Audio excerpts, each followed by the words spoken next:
സന്തോഷം എവിടെയാണ്, എവിടുന്നാണ് സന്തോഷമുണ്ടാവുക എന്ന് അന്വേഷിച്ച് നടക്കുന്നവർക്ക് സന്തോഷത്തിന്റെ വഴി കാണിച്ചു തന്നത് റസൂലുള്ളാഹി സ്വല്ലല്ലാഹു അലൈഹി വസല്ലം തങ്ങളാണ്.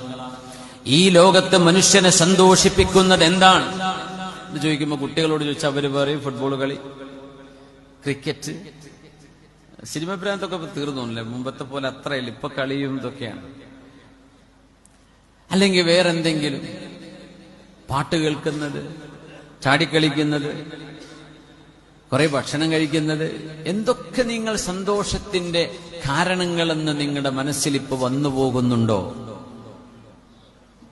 അതൊന്നുമല്ലെന്നാണ്. അതൊക്കെ നൈമിഷികം, വളരെ കുറഞ്ഞ നേരത്തേക്ക് മാത്രമേ നമ്മളെ എന്റർടൈൻ ചെയ്യാൻ കഴിയൂ. സന്തോഷം, ഏറ്റവും വലിയ സന്തോഷം കിട്ടുന്നത് എവിടെയാണെന്നറിയുമോ? അള്ളാഹുവിനെ ഭയപ്പെടുന്നിടത്താണ്.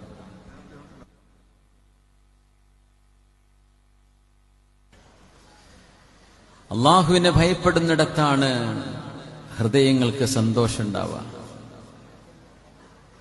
നമ്മളൊക്കെ പേടിച്ചിരുന്ന ഉമ്മമാരുണ്ട്. ഉപ്പയെ കാണുമ്പോ പേടിയായിരുന്നു എന്ന് പറയൂലേ. ഉപ്പ വീട്ടിലേക്ക് വന്നാൽ പിന്നെ മക്കളാരും ഒച്ച വെക്കില്ല, അവരൊക്കെ മിണ്ടാണ്ടിരിക്കും. ഉപ്പയുടെ മുമ്പിൽ ശ്വാസം വിടാൻ പോലും പേടിയായിരുന്നു. വാപ്പയെ അങ്ങനെ ഇഷ്ടവുമായിരുന്നു. നോക്കണം, എത്രത്തോളം വാപ്പയെ പേടിച്ചിരുന്നോ അത്രത്തോളം ആ ഉപ്പയോട് സ്നേഹം, ആ ഉമ്മയോട് സ്നേഹം നമ്മുടെ കൽബിലുണ്ടായിരുന്നു. കൊച്ചുനാളിൽ അതൊന്നും നമുക്ക് അറിഞ്ഞിരുന്നില്ല. അന്ന് പേടി മാത്രമേ ഉണ്ടായിട്ടുണ്ടാവുള്ളൂ. അപ്പൊ ചിലപ്പോൾ വാപ്പ മരിക്കണേന്നൊക്കെ തോന്നിട്ടുണ്ടാവും ദേഷ്യം പിടിച്ചിട്ട്. പക്ഷേ വാപ്പയുടെ മരണശേഷമാണ് അറിയാ, എനിക്കെന്റെ ഉപ്പയോട് സ്നേഹമായിരുന്നു, ഉപ്പയ്ക്ക് എന്നോടും സ്നേഹമായിരുന്നു. ആ ഒരു പേടി ഒരു സ്നേഹത്തിന്റെ കാരണമാണ്. വലില്ലാഹിൽ മസലുൽ അഅല. അല്ലാഹുവിനെ സംബന്ധിച്ച് പറയുമ്പോൾ നമ്മൾ അങ്ങനെ ഒരു ഉദാഹരണം പറയുന്നത് പോലും ശരിയല്ല. അള്ളാഹുവിന്റെ ദാത്തുമായി ബന്ധിക്കുന്ന വിഷയങ്ങളൊന്നും നമുക്ക് ഒരു ഖൽഖിനോടും ഒന്നിനോടും ഉപമിക്കുക വയ്യ. അള്ളാഹുവിനെ ഭയപ്പെടുന്ന തോതനുസരിച്ച് നമുക്ക് അള്ളാഹുവിനോട് മഹബ്ബത്ത് വർദ്ധിക്കുന്നു. ആ മഹബ്ബത്തിനനുസരിച്ച് അള്ളാഹുവിനോടുള്ള അടുപ്പം നമ്മൾ കൂടി എത്ര റബ്ബിനെ പേടിക്കുന്നോ അത്രക്കും നമ്മുടെ ഹൃദയത്തിന് സന്തോഷം ലഭിക്കും. അള്ളാഹുവിനോടുള്ള മഹബ്ബത്തും വർദ്ധിച്ചുകൊണ്ടിരിക്കുന്ന അതിന് പടച്ചവനെ പേടിക്കേണ്ടതുണ്ട്.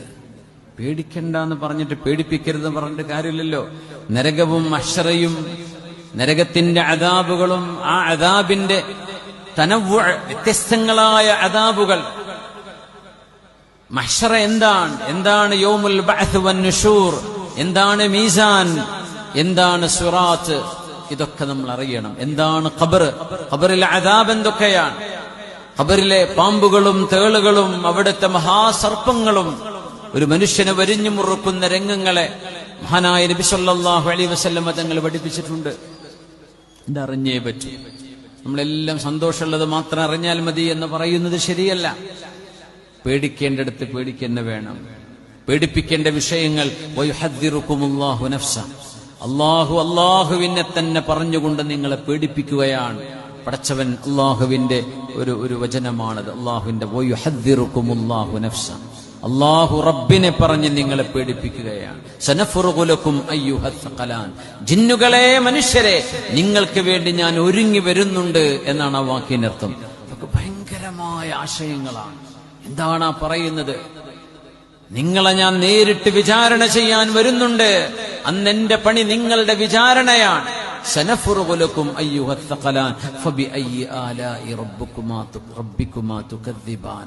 അല്ലാഹുവിന്റെ ആ ഒരു അല്ലാഹുവിന്റെ ഗളബ്, അല്ലാഹുവിന്റെ സഖത്ത്, അല്ലാഹുവേ ഞങ്ങളിൽ ഫലിക്കാതെ ഏൽക്കാതെ ഞങ്ങളിലേക്ക് വരാതെ റബ്ബേ, നിന്റെ റിള കൊണ്ടും നിന്റെ ഫദ്ല് കൊണ്ടും നിന്റെ റിദാ കൊണ്ടും നിന്റെ കനഫ് കൊണ്ടും അല്ലാഹു ഞങ്ങളെ നീ സംരക്ഷിക്കണമേ തമ്പുരാനെ.